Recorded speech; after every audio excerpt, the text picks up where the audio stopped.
Today we're interviewing Andrew Strom, author of a controversial new book on the Lakeland revival in Florida. Andrew is an international author and speaker. He's the founder of RevivalSchool.com, the author of Why I Left the Prophetic Movement, and his new book, True and False Revival. So what you're saying, Andrew, is you're saying that you don't have a problem with supernatural things. You don't have a problem with angels visiting people or things like that happening. What you take issue with is the character of these events and what it produces and what the focus is of these things. Is that right? It is. You know, regarding angels, when a holy angel came to someone in the Bible, almost always they fell on their face because that angel had come from the holy presence of God and was carrying the holiness of God, you know, around the angel, and it produced just this fear of the Lord. And you know, it's the opposite. When you hear a lot of the carry on about angels that goes on, a lot of it is not. It doesn't seem holy. It doesn't seem like a holy angel from God. For instance, Emma. You know, I noticed that TODD Bentley sadly has been trying to modify certain articles on his website, and seems to have taken the paragraphs about Emma the angel out of there. Well, we have, you know, the archives are kept, not just on his site, but on, you know, there's 2003 archives that show clearly his entire article about how he was visited by Emma. You know, they're on ETPV, which is, you know, archives a lot of the, it's a pro-prophetic website, and it archives a lot of the prophetic articles that are put out every year. So Andrew, Emma is Todd's angel that he uses to get money, is that right?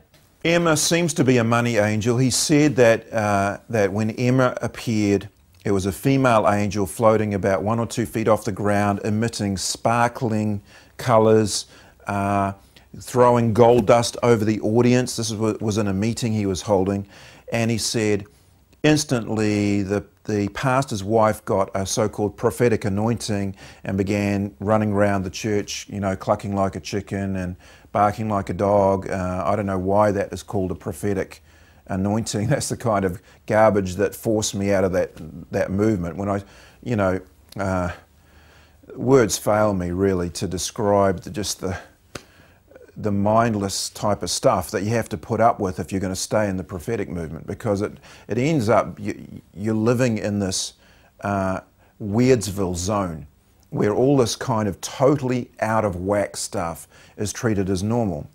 In the same article, TODD Bentley's writing about how he sends out his financial angels to get him money and bring it back to him. Well, you know, that's just pure witchcraft 101. I mean, that's what, if you have spirits, if you're deep in witchcraft in Africa or whatever, if you want money, you send out spirits, you command spirits to go and get money and bring it back to you. That's one of their main things that they do. You get into witchcraft in Africa usually because you want a relative to be healed, or you want an enemy to be done away with, or you want money brought to you.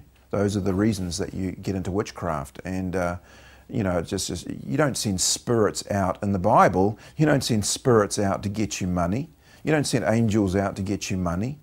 You know, and so many of Todd's early encounters and so many of the things he would talk about angels about had to do with finances and bringing in all this stuff. And you know, I just got no time for it. I didn't have time for it back then, even when I was in the prophetic movement.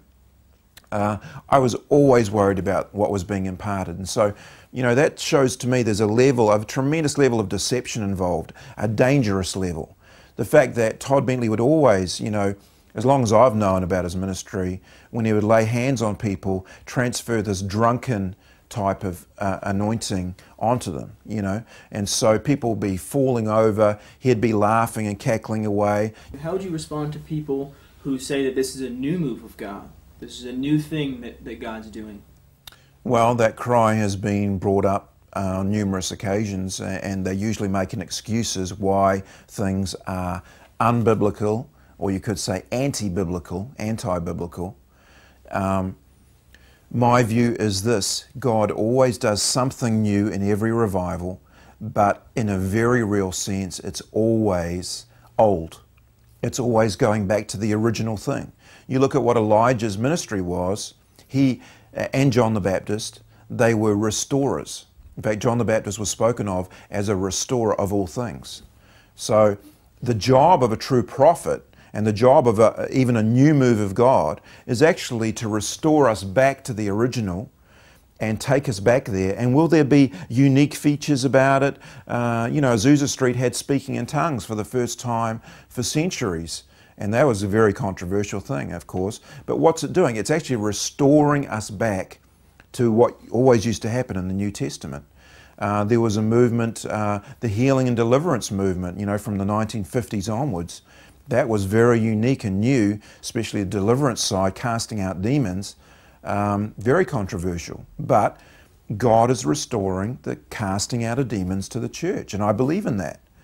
What I don't want to see and what I don't believe in is God suddenly so-called restoring things that have never been part of Christianity, that seem ugly and weird and pagan, and they look like they've stepped straight out of the Hindu religion. It's almost like the spirit of Kundalini has gotten loose in the church, is being transferred by the laying on of hands by certain ministers who should know better, and it's really trying to disguise itself as a Christian spirit, but in effect it's the Kundalini spirit that's always been part of Hinduism, has always been part of the New Age movement, and it's transferring itself now into Christians. It produces all the same characteristics, the same type of experiences. They feel a euphoria, they feel ecstatic for a few minutes, they go away making these strange jerking movements. Those are found right the way through the Kundalini movements worldwide.